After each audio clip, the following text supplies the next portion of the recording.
D'ici 15 jours, 10 hauts magistrats devront dire si oui ou non les plaintes déposées contre les ministres pour leur gestion de la crise sanitaire du coronavirus sont recevables.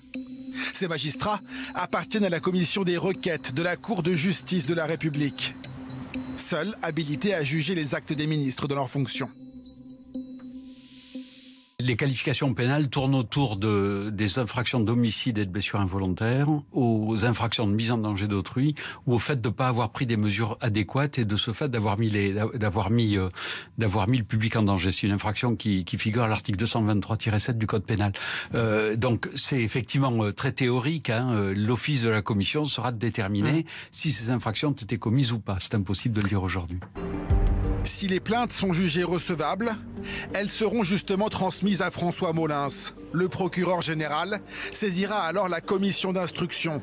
Il promet une procédure la plus rapide et la plus efficace possible. Car les investigations à mener sont considérables, avec un total de 84 plaintes déposées par des syndicats, des particuliers et même un collectif de médecins.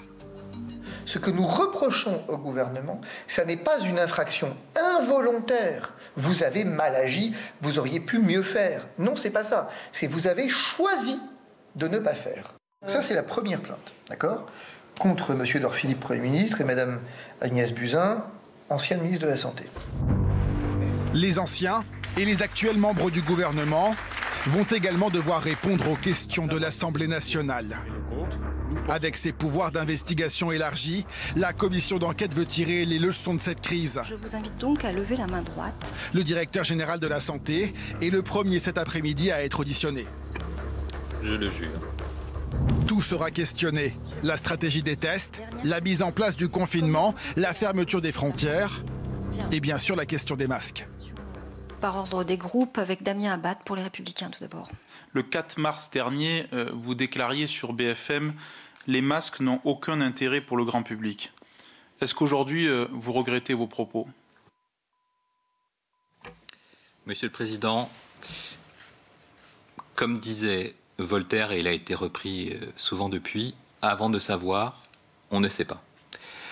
Nous avons toujours suivi les recommandations internationales et fait état avec humilité de ce que nous ne savions pas, et parfois, en toute transparence, de ce que nous savions.